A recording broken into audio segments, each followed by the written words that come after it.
Assalamualaikum warahmatullahi wabarakatuh. Saya hormati dosen pengampu mata kuliah keterampilan komunikasi, Ibu Munawwaroh SEMSI. Eh, Perkenalkan, saya Muhammad Tursidik dengan NIM 17124220025 eh, dengan prodi D4 Administrasi Perkantoran Digital. Di presentasi saya kali ini, saya mengambil materi kepribadian manusia. Kepribadian manusia. Kepribadian manusia merujuk pada pola pikir, perasaan, dan perilaku yang konsisten yang dimiliki individu sepanjang hidupnya.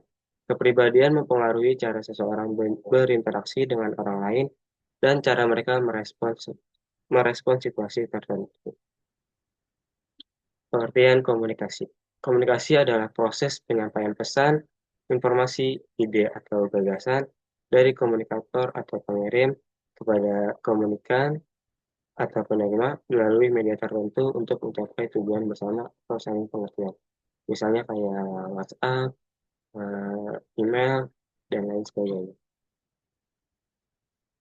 Lalu di sini ada jenis-jenis komunikasi. Yang pertama ada verbal. Verbal terbagi menjadi dua, yaitu yang pertama lisan. Lisan terdiri mencakup seperti percakapan tatap muka, diskusi, telepon atau video call maupun rapat.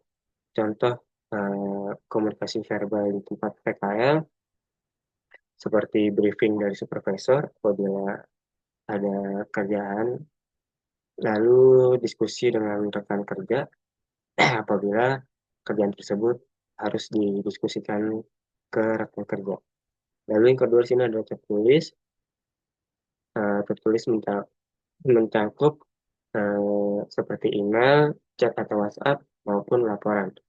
Contoh komunikasi tertulis di tempat PKL di sini mencakup seperti email, uh, saya mengemail kepada supervisor ataupun manajer untuk mengirim laporan purchase order, uh, purchase requisition, barang masuk dan lain sebagainya.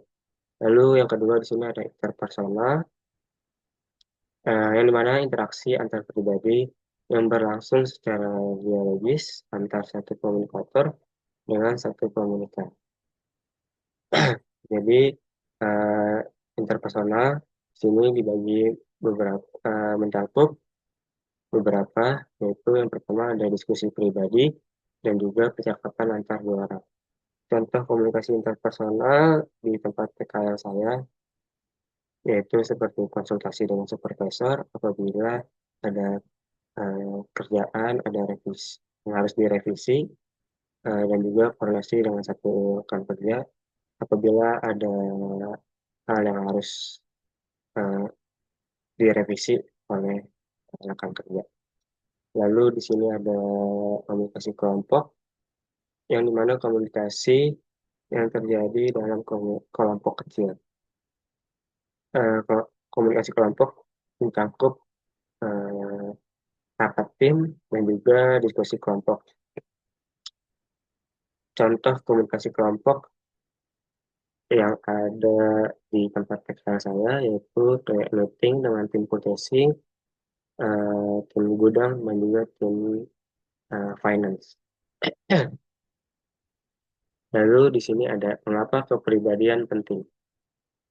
Kepribadian adalah karakteristik unik setiap individu yang mempengaruhi cara mereka berkomunikasi, menerima pesan, dan merespon situasi. Alasan mengapa penting memahami kepribadian dalam komunikasi. Komunikasi amat esensial bagi pertumbuhan kepribadian manusia. Pada kasus Jenny, memperlihatkan kepada kita bahwa komunikasi yang buruk terhadap anak menjadikan kepribadian yang buruk bagi anak. Maka dari itu, kepribadian manusia terbentuk melalui proses komunikasi sejak kecil, dan memahami kepribadian membantu kita memahami pola pikir komunikasi pada seseorang.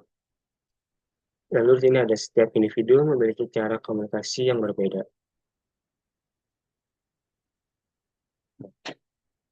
Kita yakini bahwa tiap individu mempunyai watak dan kepribadian yang tak sama dengan orang lain, karena ini merupakan hasil tempaan dan terbentuk berdasarkan pengalaman di masa lalu. Seperti ada contohnya seperti ada orang yang menggunakan gaya bahasanya tuh menggunakan gaya bahasa Sunda, Jawa, terus intonasi suaranya juga dan lain sebagainya. Membangun hubungan interpersonal yang efektif. Kemampuan dalam melakukan hubungan interpersonal ini sangat penting demi keberhasilan individu di dalam semua lapangan kehidupan, baik dalam kehidupan personal ataupun profesional seperti dalam dunia kerja.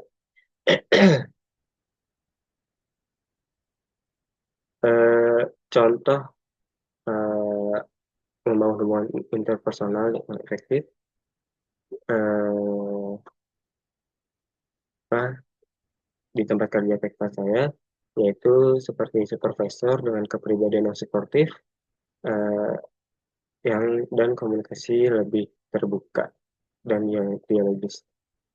Ada juga yang GM Manager Finance di tempat kerja saya, dia dia kepribadiannya tegas dan komunikasinya lebih formal dan to the point. Jadi yang manajer finance ini dia menegur seseorang tuh langsung di depan banyak orang, sedangkan supervisor saya komunikasinya eh, melalui seperti kayak face to face gitu.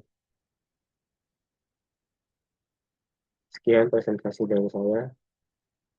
Eh, Wassalamualaikum warahmatullahi wabarakatuh.